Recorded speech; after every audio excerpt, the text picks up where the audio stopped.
Hello, and welcome to Dames and Dragons. Do you want to play Dungeons and Dragons, but you suddenly forgot how to read? Do you want to play Dungeons and Dragons, but books ignite your latent fear of stacks of paper? Do you want to play Dungeons & Dragons, but your yuppie neighbor told you that reading is over and podcasts are in, and your entire life revolves around the approval of bike riding, antiques-loving, Whole Foods-going kale eaters? Then this is the episode for you. Throw out the manual. You don't need it. Get that manual out of the trash. You will need all those details later. And best of all, it's completely unscripted. Let's learn to D&D!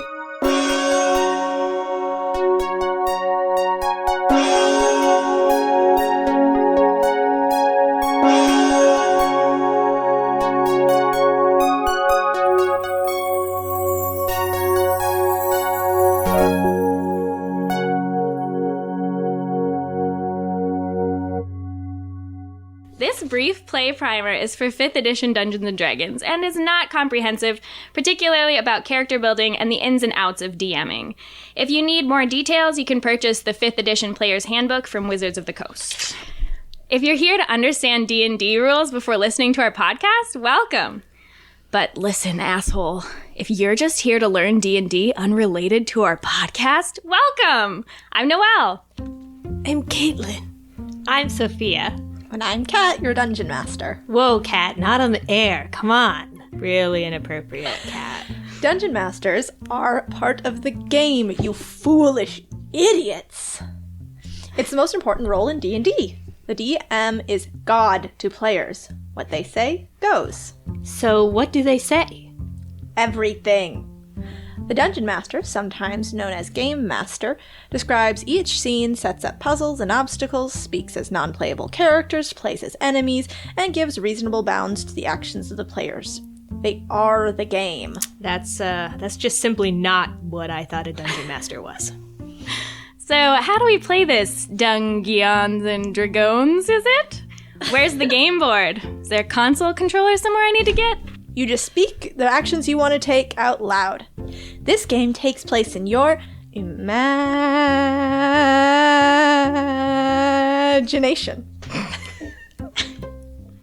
Oh, sweet. So I punched the sun. I immediately knocked down this house. I hold up my house? The fuck, Kaitlin? You guys are terrible at this. I punch the sun, Cat. Okay. You're gonna have to roll a 20-sided die if you want to punch that sun, Sophia. So be it.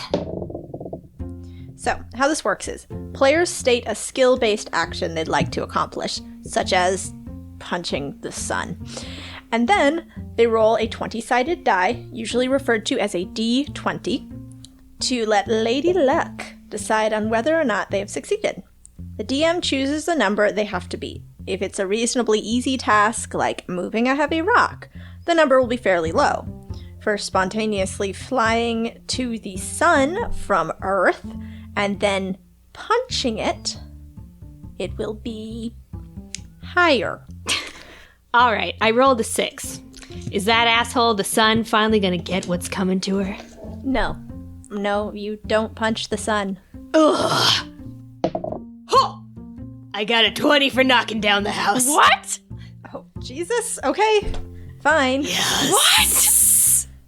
When a player rolls a 20, that is not when anything adds on to it to make it 20, but if the dice says 20, that is known as a natural 20. They miraculously succeed at whatever they said they'd do, even if it's ludicrous, impossible, or embarrassing for everybody involved. In this case, Kaitlin, you successfully knocked down Noel's house. The stucco cracks, the framework collapses, and a cloud of dust plumes upward out of the wreckage. No! Like I said, I stopped that from happening. Shit! I got a 1? Noel, you've rolled a critical fail. A 1 out of 20. Your attempts to stop your house from collapsing now result in your own instant death. Now, critical fails, although they mean you fail regardless of your skills and equipment, don't usually result in death. They often don't even result in injury, but you assumedly just ran into the collapsing building and tried to physically hold it up, so bye? A rock falls on you. What rock is in my house? Dead men cannot speak. Oh, man. Now I have to avenge Noel's death, I guess. Oh, geez. And how are you planning to do that? I secretly traveled to Kaitlin's hot mom's house. Stop right there! You scoundrel! Stay away from my hot mom! All right, Sophia, roll a stealth check to keep your mom travels a secret from Kaitlin. A stealth check? Don't do this thing! So, the different actions you take are all categorized into different skills. The main categories are strength, dexterity, constitution, intelligence, wisdom, and charisma. There are also other subcategories under all of these, such as perception, investigation, persuasion, and stealth. As a player builds their character, they gain different modifying numbers on each skill, depending on their race, class, and what the player chooses to upgrade as levels increase. Most modifiers are between -1 and 4. Basically, this increases or decreases the character's odds of completing a task. They add that number to a D20 roll in that category. Sophia, as a human illustrator, you have a +1 stealth. And you know what? This is an unexpected mood, so I am going to give you advantage on that roll. Great. I don't know what that means. Advantage means you get to roll twice and take the higher roll. Disadvantage is more or less the same, but you take the lower roll. Advantage is sometimes determined by the skills or items that you have, but it's often just up to the DM's discretion. Okay, that's a 5 and a 16. So I take the 16 and add 1? Why don't you try adding utter betrayal? Uh-huh. So that's a 17. Okay, you successfully sneak all the way down to the wilds of Minnesota where Kaitlin's house is. Kaitlin, you have no idea this is happening. You are just sitting in the wreckage of Noel's house next to her dead body, I guess. Fine. I eat some crackers. My hot mom can take care of herself. My ghost haunts your crackers? Ghost crackers. I knock on Kaitlin's hot mom's door. Diane opens the door and says, Sophia, hi, welcome. I challenge her to a duel. Okay. So, in order to enter into a fight with an enemy, you have to do something called rolling for initiative. This decides the order of combat. Every initiative score is determined by a d20 roll plus the dexterity modifier of the roller. Each player in the fight rolls for themselves, and the DM rolls for their enemies. 15 plus... You have a +3 dex, so 18 total. Diane, shocked by the challenge out of nowhere by one of her daughter's close good friends, gets a 10. You go first, Sophia. All right. I say, The sins of the child shall be visited upon you. and I attack? How do I attack? You can use your turn during battle to attack physically, cast a spell, heal, use an item, or pretty much any other quick action that you can think of. You can also move around the area in addition to your action. Any action you do that requires a skill, you have to roll a d20 for. For an attack roll, you add either your strength modifier for a melee attack or dexterity for a ranged attack. The attacker also adds their proficiency bonus if they're proficient with their weapon. Okay, I have a pen in my pocket that I'm going to throw right at Caitlin's hot mom. That's a 10 plus 3 dex. And as an illustrator, you also get to add your proficiency bonus to all attack rolls using a pen. At level 1, that's +2. So 15. 15. All right. At this point, whether or not you succeed at hitting Caitlin's hot mom Diane with your pen depends upon her armor class. Why is she wearing armor around her house? I love my mom. Maybe she has a secret life, Sophia? But no. Armor class, or AC, does not necessarily refer to armor. It's calculated by adding a character's dexterity modifier to the number 10, meaning it mostly measures your ability to dodge attacks. However, armor can also increase your AC. Diane's AC happens to be 12, meaning you successfully hit her with that pen, and you can roll for damage. Yes. Noel, this one's for you. Great. Please, both of you. So how do I do that? Okay, so this is where all those other dice you have come into play. For battle damage, you generally roll a d4, d6, d10, d8, or d12, depending on the strength of your weapon. And for physical attacks, you add the same modifier you used for your attack roll.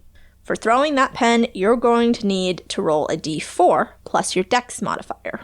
Okay. So that's a 1 plus 3 dexterity, 4 damage. Okay, so Diane takes 4 damage. She has 25 hit points normally, so she's down to 21. Mom, no! You shouldn't have knocked Noel's house down, dude. Hit points, by the way, are calculated by adding 10 to your Constitution modifier. They then increase at each level. For more on that, use the player's handbook or Google. How does my hot mom look? Is she hurt? Is she scared? Diane seems to be neither hurt nor scared. In fact, she begins to laugh. Oh, jeez.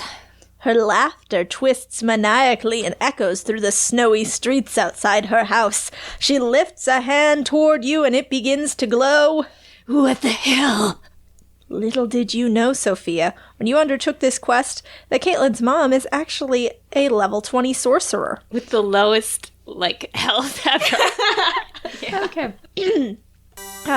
She says, incredulous, "You dared to challenge me?" And she points her glowing finger in your direction. You look up to see dozens of fiery specks of light falling from the sky. She's cast Meteor Swarm, and according to the spell description, you have to make a dexterity saving throw. Oh, God. So I just roll a d20 and add dex? That's a 9 plus 3. 12. Nope. At level 20, Diane's spell save DC is much higher than 12. Meteors rain from the sky, striking a 40-foot radius around you. And Sophia, you take a total of 20d6 damage. Whoa, 20? Yep. 2d6 would mean I roll the 6-sided dice twice and add the rolls together. But 20d6 means I roll it 20 times. What the fuck? Mom.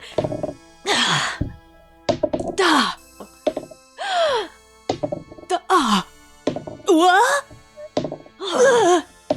But how? Blue Eyes White Dragon? The technique. An amateur.